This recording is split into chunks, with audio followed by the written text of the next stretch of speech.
Hello ಸ್ನೇಹಿತರೆ, so ಈ ವಿಡಿಯೋದಲ್ಲಿ ಏನಪ್ಪಾ ಅಂತಂದ್ರೆ ಹೊಸದೊಂದು ಇದು ಸ್ಟಾರ್ಟ್ ಮಾಡ್ತಾ ಇದೀವಿ ಸೀರೀಸ್ ನ. ಏನಪ್ಪಾ ಅಂತಂದ್ರೆ SSC GD ಸೀರೀಸ್ ಏನಪ್ಪಾ ಎಕ್ಸಾಮ್ ಡೇಟ್ ಅನೌನ್ಸ್ ಆಗಿದೆ. ಸೊ ಆಲ್ರೆಡಿ ತುಂಬಾ ಜನ ಸ್ಟೂಡೆಂಟ್ಸ್ ಏನಪ್ಪಾ ಅಂತಂದ್ರೆ ನನಗೆ ಮೆಸೇಜ್ ಕೂಡ ಮಾಡ್ತಾ ಇದ್ರಿ. ಸೊ ಕಾಲ್ ಮಾಡಿ ಕೂಡ ಕೆಲವೊಂದಿಷ್ಟು ಜನ ಹೇಳಿದ್ರು, ಸರ್ SSC GD ಗೆ ಸಂಬಂಧಪಟ್ಟಿರ್ತಕ್ಕಂತೆ ನಮಗೆ ಬ್ಯಾಚ್ ಅನ್ನ ಸ್ಟಾರ್ಟ್ ಮಾಡಿ ಅಂತ. ಸೊ ಅವರ ಕೋರಿಕೆ ಮೇರೆಗೆ ಇದನ್ನ ಸ್ಟಾರ್ಟ್ ಮಾಡ್ತಿದ್ದೀನಿ. ಅದನ್ನ ಸ್ಟಾರ್ಟ್ ಮಾಡೋದಕ್ಕಿಂತ ಮೊದಲಿಗೆ ನಿಮ್ಗೆ ಒಂದ್ ಸ್ವಲ್ಪ ಇಂಟ್ರೊಡಕ್ಷನ್ ಕೊಡ್ತೀನಿ. ಆಲ್ರೆಡಿ ಬಹಳಷ್ಟು ಜನ ಏನ್ ಮಾಡಿರ್ತೀರಿ, ಅಪ್ಲಿಕೇಶನ್ ಹಾಕಿರ್ತೀರಿ ಎಕ್ಸಾಮ್ ಡೇಟ್ ಅಂತ ಇವಾಗಂತೂ ಅನೌನ್ಸ್ ಆಗಿದೆ, ಜನವರಿ ಒಳಗಡೆ ಎಕ್ಸಾಮ್ ಡೇಟ್ ಇದೆ ಅಂತ.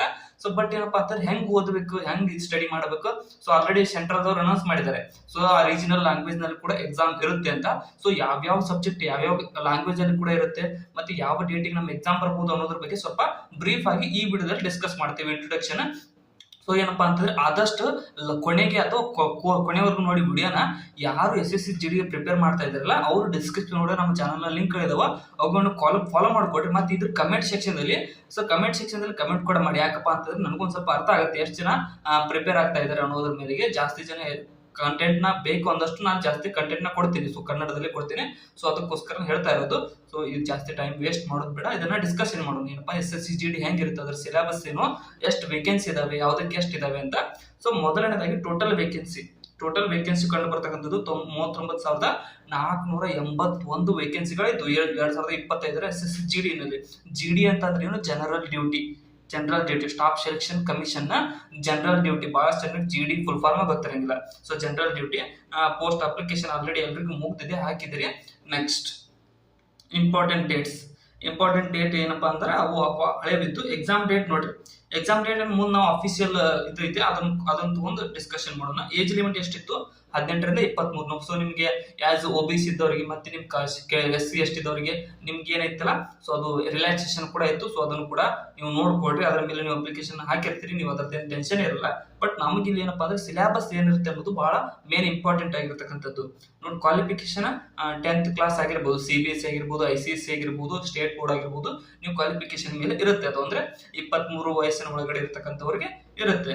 ನೆಕ್ಸ್ಟ್ ಈಗ ನೋಡಿ, ಕನ್ಫರ್ಮ್ ಎಷ್ಟಾಗಿದ್ದು total vacancy. BSF border security ಫೋರ್ಸ್ಗೆ ಮೇಲ್ಗೆ ಎಷ್ಟು ಕರೆದಿದ್ದು 13,306, ಹೆಚ್ಚಿಗೆ ಕರೆದಿರ್ತಕ್ಕಂಥದ್ದು BSF. ಮತ್ತೆ ಫಿಮೇಲ್ಗೆ 2,348, ಟೋಟಲ್ 15,654, ಅತಿ ಹೆಚ್ಚು. ಅದೇ ರೀತಿಯಾಗಿ CISF central industrial security force ಅಂತ ಕರಿತೀವಿ, ಅದಕ್ಕೂ ಕೂಡ ಇತ್ತು. CRPF, SSB, ITPB Indo Tibetan border force, police ARA, SSF ಅಂತ ಇವು ಎಲ್ಲಗಳಿದಾವೆ. ಸೊ ಇದ್ರ ಮೇಲೆ ಇಷ್ಟು ವೇಕೆನ್ಸಿಗಳಿದ್ದು. ಸೊ ನೋಡ್ಕೊಡ್ರಿ, ನೀವು ಒಂದ್ ಸ್ವಲ್ಪ ಐಡಿಯಾ ಬರ್ಲಿ, ನೀವು ಯಾವ ಪ್ರಿಫರೆನ್ಸ್ ಯಾವ್ದಕ್ಕೆ ಹೆಚ್ಚಿಗೆ ಕೊಟ್ಟಿದ್ರಿ ಅನ್ನೋದ್ರ ಬಗ್ಗೆ ನೋಡ್ಕೊಡ್ರಿ. ನೆಕ್ಸ್ಟ್ ಎಕ್ಸಾಮಿನೇಷನ್ ಡೇಟ್ ಇವಾಗ ಅಂದ್ರೆ 2 ದಿನದಿಂದ ಅನೌನ್ಸ್ ಆಗಿದೆ. ಸೊ ಅದ್ರ ಮೇಲೆ ತುಂಬಾ ಜನ ಮೆಸೇಜ್ ಕೂಡ ಮಾಡಿದ್ರಿ ನಂಗೆ. ಅದಕ್ಕೋಸ್ಕರ ನಿಮ್ಗೆ ಸ್ಟಾರ್ಟ್ ಮಾಡ್ತಾ ಇದ್ದೀನಿ. ಏನಪ್ಪಾ ಅಂದ್ರೆ the commission has decided to conduct the following examination during the month of January and February. ಜನವರಿ ಮತ್ತು ಫೆಬ್ರವರಿಲಿ ನಡೆಯುತ್ತೆ. ಸರ್ ನಮ್ಮ ಸ್ಟೇಟ್ ಬೋರ್ಡ್ನಾರ ಏನ್ ಹೇಳ್ತಾರ, ಒಂದ ಸಲಕ್ಕೆ ಎಕ್ಸಾಮಿನೇಷನ್ ನಡೀತೈತ್ರಿ ಸರ್. ಮತ್ತೇನಪ್ಪಾ ಅಂತಂದ್ರೆ ಎಲ್ಲರಿಗೂ ಒಂದ ಕ್ವಶನ್ ಪೇಪರ್ ಇರ್ತೈತಿ, ನಮ್ಗೆ ಎಲ್ಲರಿಗೂ ನ್ಯಾಯ ಸಿಗ್ತೈತಿ. ಅದೇ ರೀತಿ ಸೆಂಟ್ರಲ್ ಒಳಗಡೆ ಎಕ್ಸಾಮ್ ಒಳಗಡೆ ಬೇರೆ ದಿನ ಬೇರೆ ಪೇಪರ್ ಎಕ್ಸಾಮಿನೇಷನ್ ನಡೆಸ್ತಾರ. ಮತ್ತೆ ಅವ್ರಿಗೆ ಕ್ವಶನ್ ಪೇಪರ್ ಒಂದೊಂದು ಈಸಿನೂ ಬರ್ಬೋದು, ಒಂದೊಂದು ಟಫ್ನು ಬರ್ಬೋದು. ಸರ್ ಇದ್ರಾಗ ಹೆಂಗ್ ನ್ಯಾಯ ಸಿಗ್ತೈತಿ ಅಂತ ನೀವು ಕೇಳ್ಬೋದು. ಏನಪ್ಪಾ ಅಂತಂದ್ರೆ ಎಲ್ರಿಗೂ ಸೆಂಟ್ರಲ್ ದಲ್ಲಿ ಸರಿಯಾದ ನ್ಯಾಯ ಸಿಗೋದು. ಯಾಕಪ್ಪ ಅಂತಂದ್ರೆ ಬೇರೆ ಕ್ವಶನ್ ಪೇಪರ್ ಬಂದಿರುತ್ತೆ, ಬಟ್ ಅವತ್ತು ಬಂದಿರತಕ್ಕಂಥ ಎಲ್ಲಾ ಹುಡುಗರದ್ದು ಮಾರ್ಕ್ಸ್ ತಗೊಂಡು ನಾರ್ಮಲೈಸೇಷನ್ ಅಂತ ಮಾಡ್ತಾರೆ. ಸೊ ಆ ನಾರ್ಮಲೈಸೇಷನ್ ಪ್ರೊಸೆಸ್ ನ ನೋಡಿದ್ರೆ ಸೊ ಎಲ್ರಿಗೂ ಒಂದೇ ಲೆವೆಲ್ಗೆ ಕಟ್ ಆಫ್ ನಿಲ್ಲುತ್ತೆ, ಅಂದ್ರೆ ಎಲ್ರಿಗೂ ನ್ಯಾಯ ಸಿಗೋ ರೀತಿಯಾಗಿ ನಾರ್ಮಲೈಸೇಷನ್ ಮಾಡ್ತಾರೆ. ಸೊ ಅದರಲ್ಲಿ ಯಾವುದೇ ರೀತಿಯಾದ ಯಾರಿಗೆ ಮೋಸ ಆಗಂಗಿಲ್ಲ, ಯಾರಿಗೆ ಇದಾಗಂಗಿಲ್ಲ, ಡಿಫಿಕಲ್ಟ್ ಕೂಡ ಆಗಂಗಿಲ್ಲ. ಸೊ ಕ್ವಶನ್ ಪೇಪರ್ ಹೆಂಗ್ ಬಂದಿರುತ್ತೆ ಅನ್ನೋದ್ರ ಮೇಲೆ ಅನ್ನೋದಕ್ಕಿಂತ ನಾರ್ಮಲೈಸೇಷನ್ ಮಾಡಿರ್ತಾರ. ಸೊ ಅದಕ್ಕೋಸ್ಕರ ಸೆಂಟ್ರಲ್ ನೋಡ್ ತಗೋತಕ್ಕಂಥ ಎಕ್ಸಾಮಿನೇಷನ್ ಕರೆಕ್ಟ್ ಆಗಿ ನಡೆಸ್ತಾರೆ, ಯಾವುದೇ ರೀತಿಯಾದ ಮೋಸ ಮಾಡಂಗಿಲ್ಲ. ಸೊ ನಮ್ KPSC ಮತ್ತೆ KA ನೋಡಿದೀವಿ ಆಲ್ರೆಡಿ. ಸೊ ಇವಾಗ PDO ಎಕ್ಸಾಮ್ ನೋಡಿದೀವಿ, ವಿಲೇಜ್ ಅಕೌಂಟೆಂಟ್ ಎಕ್ಸಾಮ್ ದಲ್ಲಿ ಏನಾಗಿಲ್ಲ, KS ಎಕ್ಸಾಮ್ ಎಕ್ಸಾಮ್ ಆಯ್ತು. ಸೊ ಅದೇ ರೀತಿ KPSC ಮಾಡ್ತಾ ಇರ್ತಕ್ಕಂಥ ಬಹಳ ಮೋಸಗಳಿದಾವೆ. ಸೊ ಅದರಲ್ಲಿ ಸೆಂಟ್ರಲ್ ಆ ರೀತಿಯಾಗಿ ಯಾವುದೇ ರೀತಿಯಾದ ಮೋಸ ಇರಂಗಿಲ್ಲ, ಎಲ್ರಿಗೂ ಒಂದೇ ಇರುತ್ತೆ. ಸೊ ಅದೇ ರೀತಿಯಾಗಿ ನೋಡ್ರಿ, CGL ಎಕ್ಸಾಮಿನೇಷನ್ ಯಾವಾಗ ಐತೆ ಅಂತಂದ್ರೆ 18, 19, 20 ಜನವರಿ 2025 3 ದಿನ ನಡೆಯಕತ್ತೈತಿ.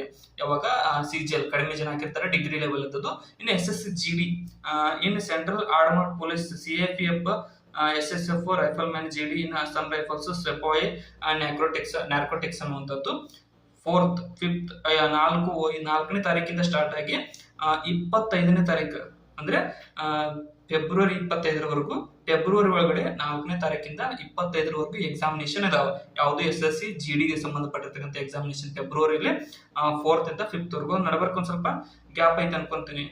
ಇಲ್ಲ, ಗ್ಯಾಪ್ ಇಲ್ಲ, ಡೈರೆಕ್ಟ್ ಕಂಟಿನ್ಯೂಸ್ ಆಗಿದ್ದಾವ. ಸೊ ಅದಕ್ಕೋಸ್ಕರ ಸ್ವಲ್ಪ ನೋಡ್ಕೊಡ್ರಿ.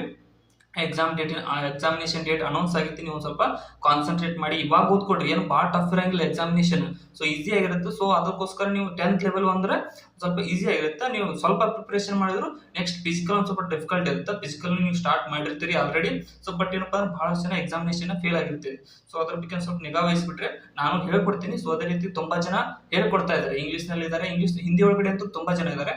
ಸೊ ಅದೇ ರೀತಿ ಕನ್ನಡದಲ್ಲಿ ಸ್ವಲ್ಪ ಇವಾಗ ಜಾಸ್ತಿ ಆಗ್ತಾ ಇದಾರೆ. ಸೊ ಅದೇ ರೀತಿಯಾಗಿ ಅವ್ರದ್ದು ಕೂಡ ರೆಫರ್ ಮಾಡಿ. ನಾನು ಒಬ್ಬನೇ ಇಲ್ಲಿ ಪಂಡ್ರು ಅಂತ ಏನು ಹೇಳಾಕತ್ತಿಲ್ಲ, ಅವ್ರದ್ದು ಇರುತ್ತೆ, ಅವ್ರದ್ದು ಚೆನ್ನಾಗಿ ಮಾಡಿರ್ತಾರೆ. ಸೊ ಅವ್ರದ್ದು ರೆಫರ್ ಮಾಡಿ, ನಂದು ರೆಫರ್ ಮಾಡಿ. ನೀವು ಒಟ್ನಲ್ಲಿ ಪಾಸ್ ಆಗೋದು ನಿಮ್ಮ ಮೇನ್. ಯಾರು ಚಲೋ ಕಂಟೆಂಟ್ ಕೊಡ್ತಾರೆ ಅವ್ರದನ್ನ ನೋಡ್ಕೊಂಡು ಪಾಸ್ ಆಗೋದನ್ನ ಲಕ್ಷ್ಯ ಇಟ್ಕೋರಿ. ನೆಕ್ಸ್ಟ್ ಇದೇನಪ್ಪ ಅಂದ್ರೆ ಅವ್ರದ್ದು ವೇಕೆನ್ಸಿ ಡೀಟೇಲ್ಸ್ ಒಂದು ಸ್ವಲ್ಪ ಇರ್ಲಿ ಅಂತ ಪ್ಲಾನಿಂಗ್ ತಂದಿದ್ದೀನಿ. ಸೊ ಅದನ್ನ ಒಂದು ಸ್ವಲ್ಪ ಪಾಸ್ ಮಾಡ್ಕೊಂಡು ಅಥವಾ ನಿಮ್ಗೆ ಬೇಕಿದ್ರೆ ನೋಡ್ಕೊಡ್ರಿ. ಇಲ್ಲಾಂದ್ರೆ ಆಲ್ರೆಡಿ ಅಪ್ಲಿಕೇಶನ್ ಹಾಕಿದ್ರೆ ಅದ್ರದ್ದು ಅವಶ್ಯಕತೆ ಇಲ್ಲ ಅನ್ಕೊಂತೀನಿ. ನೆಕ್ಸ್ಟ್ ಹೋಗೋಣ. ನೋಡ್ರಿ, NCC ಗೆ ರಿಸರ್ವೇಶನ್ ಐತಿ. ಏನಪ್ಪಾ ಅಂದ್ರೆ ಮ್ಯಾಕ್ಸಿಮಮ್ ಮಾರ್ಕ್ಸ್ ಒಳಗಡೆ 5% NCC C ಸರ್ಟಿಫಿಕೇಟ್ ಇದ್ರೆ ನಿಮ್ಗೆ 5% ಇದು ಸಿಗ್ತೈತಿ, ರಿಲ್ಯಾಕ್ಸೇಷನ್ 5% ಮಾರ್ಕ್ಸ್ ಸಿಗ್ತಾವ ನಿಮ್ಗೆ ಆಲ್ರೆಡಿ ಆ ಸರ್ಟಿಫಿಕೇಟ್ ಇಂದ. NCC B ಸರ್ಟಿಫಿಕೇಟ್ ಇದ್ರೆ ನಿಮ್ಗೆ 3% ಸಿಗುತ್ತೆ, A ಸರ್ಟಿಫಿಕೇಟ್ ಇದ್ರೆ 2% ಸಿಗುತ್ತೆ. ಸೊ ನಾವು ಸಾಲಿ ಕಲಿಯೋ ಟೈಮ್ದೊಳಗಡೆ ನಮ್ಗೆ ಹೇಳ್ತಿದ್ರಿ ಇವೇನು ಸರ್ಟಿಫಿಕೇಟ್ ಎದಕ್ಕೂ ಯೂಸ್ ಆಗಂಗಿಲ್ಲ ಅಂತೇಳಿ. ಬಟ್ ಇವು ಸರ್ಟಿಫಿಕೇಟ್ ಭಾಳ ಅಂದ್ರೆ ಭಾಳ ಯೂಸ್ ಆಗ್ತಾವ. ನೀವು ಅಲ್ಲಿ ನಿಮ್ಮ ನೆರೆಯವರಿಗೆ ಕಲಿತಾ ಇರ್ತಕ್ಕಂಥ ಹುಡುಗರಿಗೆ ಹೇಳ್ರಿ ಈ NCC ಸರ್ಟಿಫಿಕೇಟ್ ನ ತೆಗೆಸ್ಕೋರಿ, ಭಾಳ ಯೂಸ್ ಆಗ್ತಾವಂತ ಅನ್ನೋದ್ರ ಬಗ್ಗೆ ಸ್ವಲ್ಪ ಐಡಿಯಾ ಕೊಡ್ರಿ ಅವ್ರಿಗೂ. ನೆಕ್ಸ್ಟ್ ಬೆನಿಫಿಟ್ ಬಗ್ಗೆ ಹೇಳಿದೆ. ಸೊ ಎಲ್ಲ ಅಪ್ಲಿಕೇಶನ್ ಕಟ್ ಆಫ್ ಮೇಲೆ ನಿಲ್ಲುತ್ತೆ, ನಮ್ಗೆ ಎಕ್ಸಾಮ್ ಅದು ಬೇಕು ಈಗ ಮೇನ್. ನೆಕ್ಸ್ಟ್ ಹೋಗೋಣ. ಇಲ್ಲಿ ಬಂತು ನೋಡಿ, ಎಕ್ಸಾಮಿನೇಷನ್ ಕಂಪ್ಯೂಟರ್ ಬೇಸ್ಡ್ ಎಕ್ಸಾಮಿನೇಷನ್ ಇರುತ್ತೆ. ಸೊ ಡಿಫ್ರೆಂಟ್ ಡೇಸ್ ಮುಖಾಂತರ ಎಕ್ಸಾಮಿನೇಷನ್ ನಡೆಸ್ತಾರೆ. ಸೊ ಏನಪ್ಪಾ ಅಂತಂದ್ರೆ 61 ತಾಸಿನ ಎಕ್ಸಾಮಿನೇಷನ್, 1 ಅವರ್. ಈ ನಮ್ಮ ಕರ್ನಾಟಕದ ಎಕ್ಸಾಮ್ ಗತಿ ಅವರು 2-3 ತಾಸು ಎಕ್ಸಾಮ್ ನಡೆಸಂಗಿಲ್ಲ, 1 ತಾಸು ಇರುತ್ತೆ. ಸೊ ಅದ್ರೊಳಗಡೆ ಏನಪ್ಪಾ ಅಂತಂದ್ರೆ ಟೋಟಲ್ ಎಷ್ಟು 80 ಕ್ವಶನ್ ಇರ್ತವೆ. ಟೋಟಲ್ 80 ಕ್ವಶನ್ಗಳು. 80 ಕ್ವಶನ್ 1 ಅವರ್ನೇ ನೀವು ಸಾಲ್ವ್ ಮಾಡಬೇಕಾಗಿರುತ್ತೆ. ಸೊ ಅದೇ ರೀತಿ ಜನರಲ್ ಇಂಟೆಲಿಜೆನ್ಸ್ ಅಂಡ್ ರೀಸನಿಂಗ್ ಏನಪ್ಪಾ ಅಂದ್ರೆ 20 ಕ್ವಶನ್ ಇರ್ತವೆ. So 20 question. ಅದೇ ರೀತಿಗೆ ಜನರಲ್ ನಾಲೆಜ್, ಜನರಲ್ ಅವೇರ್ನೆಸ್ ಗೆ 20 ಕ್ವಶನ್ ಇರ್ತವೆ. ಎಲಿಮೆಂಟರಿ ಮ್ಯಾಥಮೆಟಿಕ್ಸ್ ಗೆ 20 ಕ್ವಶನ್ ಇರ್ತವೆ. ಅದೇ ರೀತಿ ಇಂಗ್ಲಿಷ್ ಅಥವಾ ಹಿಂದಿಗೆ 20 ಕ್ವಶನ್ ಇರ್ತವೆ. ಸೊ ಟೋಟಲ್ 200 ಮಾರ್ಕ್ಸ್ಗೆ ಎಕ್ಸಾಮ್ ಇರುತ್ತೆ. 200 ಅಲ್ಲ, 160 ಮಾರ್ಕ್ಸ್ಗೆ ಎಕ್ಸಾಮ್ ಇರುತ್ತೆ. ನೆಕ್ಸ್ಟ್ ಇಲ್ಲಿದೆ ನೋಡಿ, ಅಬ್ಜೆಕ್ಟಿವ್ ಟೈಪ್ ಅಂದ್ರೆ MCQ ಟೈಪ್ ಕ್ವಶನ್ ಇರ್ತಾವ. So type and computer based examination will be conducted Hindi and 13 regional languages. ನೋಡ್ರಿ, ನಮ್ಮ ಕನ್ನಡದಲ್ಲಿ ಕೂಡ ಎಕ್ಸಾಮಿನೇಷನ್ ಇರುತ್ತೆ. ನೀವು ಇಂಗ್ಲಿಷ್ ಬರದೇ ಇರ್ತಕ್ಕಂಥ ವಿದ್ಯಾರ್ಥಿಗಳು ಏನಪ್ಪಾ ಇತ್ತು ಅಂದ್ರೆ ನಮ್ಮ ರೀಜನಲ್ ಲ್ಯಾಂಗ್ವೇಜ್ ಮೇಲೆ ಎಕ್ಸಾಮಿನೇಷನ್ ನಡೀತೈತೆ. ಸೊ ಅದ್ರ ಬಗ್ಗೆ ನಿಗಾ ವಹಿಸಿ ನೀವು ಕೂಡ ಅಟೆಂಡ್ ಮಾಡ್ತಕ್ಕಂಥದ್ದು. ನೀವು ಯಾವುದಕ್ಕೂ ಇಲ್ಲಿ ಕಡಿಮೆ ಇಲ್ಲ. ಮತ್ತೆ ನೆಗೆಟಿವ್ ಮಾರ್ಕಿಂಗ್ 0.25 ನೆಗೆಟಿವ್ ಮಾರ್ಕಿಂಗ್ ಕೂಡ ಐತಿ. ಏನಪ್ಪಾ ಅಂದ್ರೆ ಬಹಳಷ್ಟು ಜನ ಮೊದ್ಲಿಗೆ ಇರ್ಲಿಲ್ಲ, ನೆಗೆಟಿವ್ ಮಾರ್ಕಿಂಗ್ ಇರ್ಲಿಲ್ಲ. ಬಟ್ ಇವಾಗ 0.25 ನೆಗೆಟಿವ್ ಮಾರ್ಕಿಂಗ್ ಐತಿ. 0.25 ನೆಗೆಟಿವ್ ಮಾರ್ಕಿಂಗ್ ಐತಿ, ನಿಗಾ ಇರಲಿ. Next each wrong answer candidates are therefore advise to keep ಅಂದ್ರೆ ಇದನ್ನ ತಲೆ ಒಳಗಡೆ ಇಟ್ಕೊಳ್ರಿ.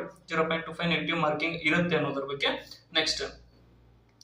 ನೆಕ್ಸ್ಟ್ ಇದರಲ್ಲಿ ಪೇಪರ್ 1 ಪೇಪರ್ 2 ಡೇಟೆಡ್ ಎಲ್ಲ ಕೊಟ್ಟಿದ್ರೆ. ಸೊ ನೆಕ್ಸ್ಟ್ ಕಂಪ್ಯೂಟರ್ ಬೇಸ್ಡ್ ಅಂತ ಇದು ಫಸ್ಟ್ ಎಕ್ಸಾಮಿನೇಷನ್ ಇರುತ್ತೆ, ಫಿಸಿಕಲ್ ಇರಂಗಿಲ್ಲ, ಫಸ್ಟ್ ಎಕ್ಸಾಮಿನೇಷನ್ ನಡೀತಿತ್ತು. ಸೊ ಅದ್ರ ಮೇಲೆ ಜನರಲ್ ಇಂಟೆಲಿಜೆನ್ಸ್ ಅಂಡ್ ರೀಸನಿಂಗ್ ಯಾವ ಏನಿರ್ತೈತಿ ಇದ್ರ ಜನರಲ್ ಸಬ್ಜೆಕ್ಟ್. ಫಸ್ಟ್ ಇದ್ರೊಳಗಡೆ analytical aptitude and ability to observe the distinguish pattern will be tested through questions principally of non verbal type. This component may include question on the analogies. ನೋಡಿ, analogies ಮೇಲೆ question ಬರ್ತಾವೆ. Similarities, differences, special visualization, spatial orientation, visual memory, discrimination, observation, relationship concept, arithmetic reasoning, figural classification, arithmetic number seizure, non-verbal series, coding and decoding ಅಂತ ಅಂದ್ರೆ reasoning. So ಇದು ಹೆಂಗಂದ್ರೆ ನಮ್ಮ ಒಂದು ability ಇರುತ್ತೆ. ಇದ್ರೊಳಗಡೆ ಯಾವುದೇ ರೀತಿಯಾದ ಟ್ರಿಕ್ಸ್ ಏನು ಇರಂಗಿಲ್ಲ. ಸೊ ಏನಪ್ಪಾ ಅಂದ್ರೆ ನಮ್ಮ ಕ್ವಶನ್ ಅನಾಲೈಸಿಸ್ ಮೇಲೆ ಈ ಪ್ರಶ್ನೆಗಳು ಇರ್ತವೆ. ಸೊ ಬಹಳಷ್ಟು ಆಲ್ಮೋಸ್ಟ್ ಎಲ್ಲರೂ ಕರೆಕ್ಟ್ ಮಾಡ್ತಾರೆ ಈ ರೀಸನಿಂಗ್ ಅನ್ನ. ಸೊ ಈ SSC GD ರೀಸನಿಂಗ್ ಈಸಿ ಇರುತ್ತೆ. ಸೊ ನಿಮ್ ಲೆವೆಲ್ಗೆ ಅಂದ್ರೆ ಭಾಳ ಈಸಿ ಅನ್ಸುತ್ತೆ ಅದು. ಸೊ ಅದ್ರ ಮೇಲೆ ನಾನು ಇದನ್ನ ಮಾಡುವಾಗ ಅಂದ್ರೆ ಅದಕ್ಕೆ ಸಂಬಂಧಪಟ್ಟಿರ್ತಕ್ಕಂಥ ಸಬ್ಜೆಕ್ಟ್ ನ ಇದು ಮಾಡುವಾಗ ಸಾಲ್ವ್ ಮಾಡುವಾಗ ನೀವು ನೋಡ್ತಾ ಹೋಗ್ತೀರ. ಅವಾಗ ನೆಕ್ಸ್ಟ್ ಇವಾಗಷ್ಟು ತಿಳ್ಕೊಳ್ರಿ ಯಾವ ರೀತಿಯಾಗಿ ರೀಸನಿಂಗ್ ಇರುತ್ತೆ, ಯಾವ ರೀತಿಯಾಗಿ ಇದು ಇರುತ್ತೆ ಅನ್ನೋದ್ರ ಬಗ್ಗೆ. ನೆಕ್ಸ್ಟ್ ಅಂಡ್ ಜನರಲ್ ನಾಲೆಜ್ ಅಂದ್ರೆ ಇದ್ರೊಳಗಡೆ ಕರೆಂಟ್ ಅಫೇರ್ಸ್ ಬರುತ್ತೆ. ಮತ್ತೆ ಇನ್ನೊಂದು ಏನಪ್ಪಾ ಅಂದ್ರೆ ಈ ಒಂದು KPSC ನಮ್ಮ ಕರ್ನಾಟಕದ ಎಕ್ಸಾಮ್ಗಳು ಕೇಳ್ತಕ್ಕಂಥ ಜನರಲ್ ನಾಲೆಜ್ಗೂ ಮತ್ತೆ ಸೆಂಟ್ರಲ್ ಎಕ್ಸಾಮ್ಗೂ ಸ್ವಲ್ಪ ಬಹಳ ಡಿಫ್ರೆನ್ಸ್ ಐತಿ. ಯಾಕಪ್ಪ ಅಂದ್ರೆ ಅವ್ರು ಸ್ಪೆಸಿಫಿಕ್ ಆಗಿ ಇಂಥವುಗಳನ್ನ ಕೇಳ್ತಾರೆ ಅನ್ನೋದ್ರ ಬಗ್ಗೆ ಈ ಸ್ಪೆಸಿಫಿಕ್ ಇದ್ದಾರೆ. ನಮ್ಮ ಕರ್ನಾಟಕದಲ್ಲಿ ಸ್ಪೆಸಿಫಿಕ್ ಇಲ್ಲ.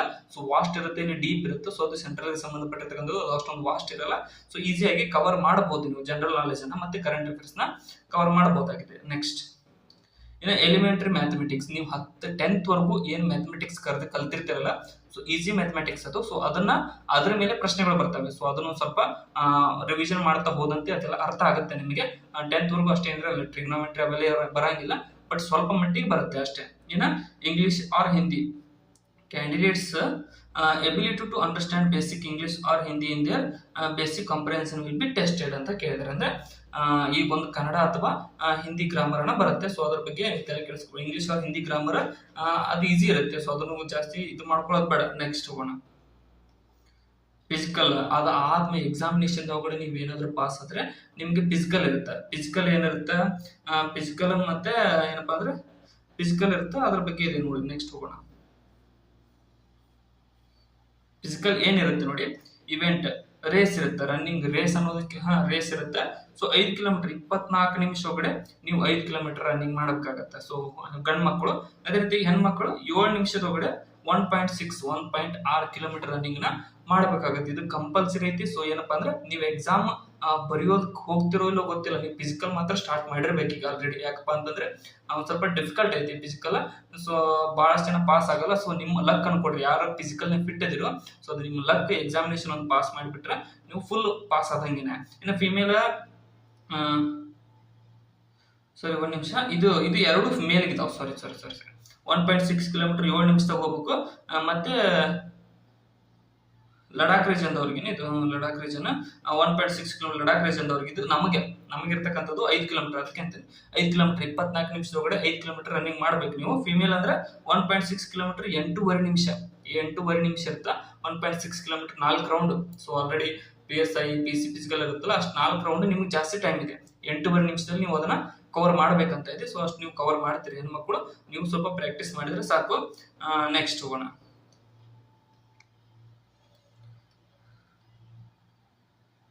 ಹೈಟ್ ಎಷ್ಟಿದೆ? ಹೈಟ್ ಎಷ್ಟಿದ್ರೆ ಮೇಲ್ಗೆ 170 ಸೆಂಟಿಮೀಟರ್ಸ್ ಇದೆ. ಮೇಲ್ಗೆ 170 ಇದೆ. ವುಮೆನ್ಸ್ಗೆ 157 ಸೆಂಟಿಮೀಟರ್ಸ್ ಹೈಟ್ ಇದೆ. ನೆಕ್ಸ್ಟ್ ಇನ್ನು ಆಲ್ರೆಡಿ ಅದೇ ಇದೆ. ನೆಕ್ಸ್ಟ್ ಹೋಗೋಣ. ಚೆಸ್ಟ್ ಇದೆಯಲ್ಲ, ಚೆಸ್ಟ್ ಎಷ್ಟಿರ್ಬೇಕು? 80. ಎಕ್ಸ್ಪಾಂಡ್ ಮಾಡಿದ್ರೆ 80 ಇರಬೇಕು. ಅಂದ್ರೆ ಹಂಗೆ ನಾರ್ಮಲಿ 80 ಇರಬೇಕು. ಎಕ್ಸ್ಪಾನ್ಷನ್ ಮಾಡಿದ್ರೆ 85 ಆಗ್ಬೇಕು. ಅದನ್ನ 5 ಸೆಂಟಿಮೀಟರ್ ಎಕ್ಸ್ಪಾನ್ಷನ್ ಮಾಡ್ಬೇಕು. ಅಂದ್ರೆ ಎದೆ ಉಬ್ಸಿದಾಗ 5 ಸೆಂಟಿಮೀಟರ್ ಹೆಚ್ಚಿಗೆ ಬರಬೇಕು. ಗಂಡು ಮಕ್ಕಳಿಗೆ ಅಷ್ಟೇ ಇದು. ನೆಕ್ಸ್ಟ್ ಸಾರಿ, ಇಲ್ಲಿಗೆ ಈ ಫಿಸಿಕಲ್ ಮುಗಿತು. ಸೊ ಬಟ್ ಏನಪ್ಪಾ ಅಂತಂದ್ರೆ ಇದು ಸ್ವಲ್ಪ ಬ್ರೀಫ್ ಸಮರಿ ನಿಮ್ಗೆ ಯಾವ ಟೈಪ್ SSC GD ಪ್ಯಾಟರ್ನ್ ಇರುತ್ತೆ ಅನ್ನೋದ್ರ ಬಗ್ಗೆ. ಬಟ್ ಏನಪ್ಪಾ ಅಂತಂದ್ರೆ ನಾಳೆಯಿಂದ ನಿಗಾ ವಹಿಸಿ ನೋಡ್ಕೊಳ್ರಿ. ಸಂಜೆ 6 ಗಂಟೆಗೆ ಈ ಒಂದು SSC GDಗೆ ಸಂಬಂಧಪಟ್ಟಿರ್ತಕ್ಕಂಥ ಸೀರೀಸ್ ಸ್ಟಾರ್ಟ್ ಆಗುತ್ತೆ. ಸೊ ಹೇಳ್ತಾ ಹೋದಂತೆ ನೀವು ನಮ್ಮ ಜೊತೆಗೆ ಕನ್ವರ್ಸೇಷನ್ ಸ್ಟಾರ್ಟ್ ಮಾಡಿ, ಕಮೆಂಟ್ ಮಾಡಿ. ಮತ್ತೆ ನಮ್ಮ ಗ್ರೂಪ್ ಚಾನಲ್ ಟೆಲಿಗ್ರಾಮ್ ಒಳಗಡೆ ಹೋದ್ರೆ ನಾನು ಡೈರೆಕ್ಟ್ ಇದೇ ಸಿಗುತ್ತೆ ನಮ್ಮ ಕಾಂಟ್ಯಾಕ್ಟ್. ಅದರಲ್ಲಿ ಕೂಡ ನೀವು ಮೆಸೇಜ್ ಕೂಡ ಮಾಡಿ. ಸೊ ಅದರಿಂದ ನಾನು ಸ್ಟಾರ್ಟ್ ಮಾಡಿರ್ತೀನಿ. ಸೊ ನಿಮ್ಗೆ ಎಲ್ರಿಗೂ ಹೆಲ್ಪ್ ಆಗಲಿ. ನಮ್ಮ ಕರ್ನಾಟಕದ ವತಿಯಿಂದ ಈ ವರ್ಷ ಜಾಸ್ತಿ ಜನ SSC GDಗೆ ಪಾಸ್ ಆಗಲಿ ಸ್ಟೂಡೆಂಟ್ಸ್, ಯಂಗ್ ಸ್ಟೂಡೆಂಟ್ಸ್. ಸೊ ಅದಕ್ಕೋಸ್ಕರ ಅಗ್ನಿವೀರ್ ಮತ್ತೆ ಇದು ಇದೆಯಲ್ಲ, ಸೊ ಆರ್ಮಿಗೆ ಸಂಬಂಧಪಟ್ಟಿರ್ತಕ್ಕಂಥ ಅದಕ್ಕಿಂತ ಇದೊಂದು ಸ್ವಲ್ಪ ಬೆಟರ್ ಪೋಸ್ಟ್ ಅಂತ ಹೇಳ್ಬೋದು. ಸೊ ಅದಕ್ಕೋಸ್ಕರ ಕೊನೆಯವರೆಗೂ ನೋಡೋದಕ್ಕೆ ಎಲ್ಲರಿಗೂ ಧನ್ಯವಾದಗಳು. ಆಲ್ಮೋಸ್ಟ್ ಕಮೆಂಟ್ ಸೆಕ್ಷನ್ದಾಗ ಕಮೆಂಟ್ ಮಾಡೋದು ಮರಿಬೇಡ್ರಿ. ಯಾರ್ಯಾರು SSC GD ಪ್ರಿಪೇರ್ ಆಗತ್ತಿರೋ ಕಮೆಂಟ್ ಮಾಡಿ ತಿಳಿಸ್ರಿ. ಮತ್ತೇನಪ್ಪಾ ಅಂದ್ರೆ ಅದರ ಮೇಲೆ ಅಂದ್ರೆ ಜಾಸ್ತಿ ಜನ ಬಂದ್ರೆ ನನಗೊಂದು ಸ್ವಲ್ಪ ಇಂಟ್ರೆಸ್ಟ್ ಬರುತ್ತೆ. ಜಾಸ್ತಿ ಜನ ಅದಾರಪ್ಪ ಅಂತ ಅನ್ನೋದ್ರ ಬಗ್ಗೆ ನಾನು ಜಾಸ್ತಿ ಮಾಡ್ತೀನಿ. Thank you so much.